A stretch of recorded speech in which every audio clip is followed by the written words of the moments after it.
దేవరకొండను కూడా రెండో కొడంగల్గా చూసుకోవాలని మీకు చేతులెత్తి నమస్కరిస్తున్నాం. ఎందుకంటే ప్రత్యక్షంగా సమస్యలు చూసాం. హాస్పిటల్ లేవు, కాలేజీలు లేవు, రోడ్లు లేవు. ఏదో మీ ఆశీర్వాదంతో మన హ్యాండ్లో ఆర్ఎండ్బి శాఖ ద్వారా 254 కోట్లు శాంక్షన్ చేయడం జరిగింది.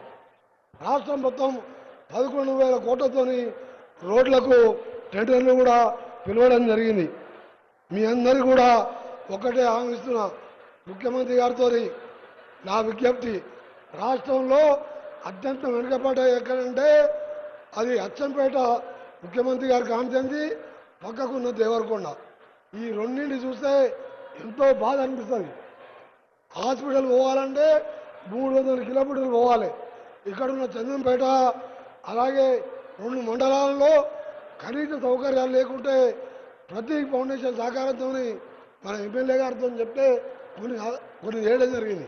అందుకని మొట్టమొదటి డిమాండ్ 200 బెడ్లకు అప్గ్రేడ్ చేస్తూ ఈరోజు ప్రకటించాలని చేతులారా మిమ్మల్ని విజ్ఞప్తి చేస్తూ, ఇవాళ హాస్పిటల్ పోవాలంటే 300 కిలోమీటర్లు పోవాలి. అందుకనే మీకోసం ఎంతో ఉత్సాహంగా ఎదురు చూస్తున్న మా అక్క చెల్లెళ్ళు సగం మంది ఇవాళ మా సమస్యలు పరిష్కారం అవుతాయని ఆశతో ఉన్నారు.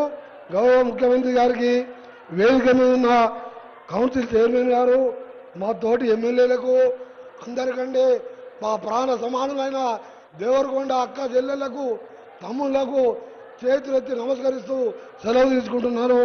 జై హింద్.